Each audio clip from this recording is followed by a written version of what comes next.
the Sunday night primetime game, Indianapolis at Seattle.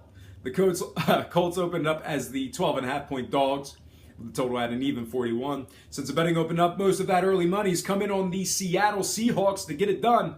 Right now, the Seattle Seahawks are laying 13.5, with the total moving upward to 41.5. Currently, Seattle's the 10-1 money line favorites, but at the moment, just 39% of the current action's on the Seahawks.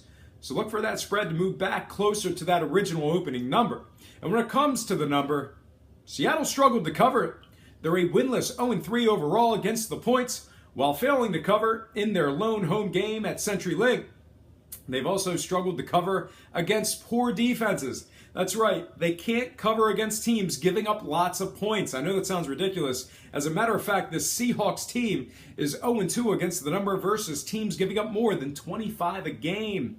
So far, they failed to cover over the likes of Tennessee, Green Bay, and the Niners. Ugh.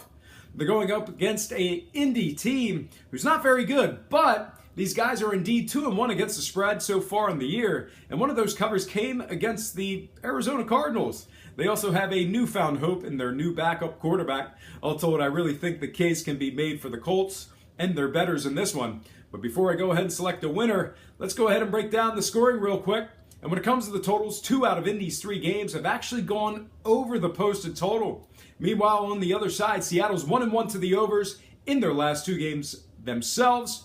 In addition to that, Seattle found themselves in a 33-27 offensive slugfest against the Titans this past week. All told, the case for the over bettors can certainly be made, and that's exactly what I'm going to do. I'm going to buy it down and take the over 41 in this one, and when it comes to selecting a winner, there's really no doubt in my mind that Seattle wins this one outright, and I really wouldn't consider them a fraudulent team. They're just struggling right now. Unfortunately, this is the right time to have a cupcake on the schedule.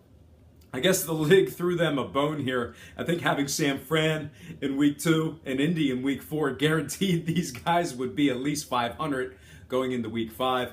All told, I got Seattle winning it outright, although a moneyline play is pretty ridiculous here. But when it comes to the number, the case for Indy bettors was already made. I'm liking them to cover. I'm buying the hook. Give me Indy plus 14 with the over 41. I also like Seattle winning it outright, like I said. All right, folks, that's going to take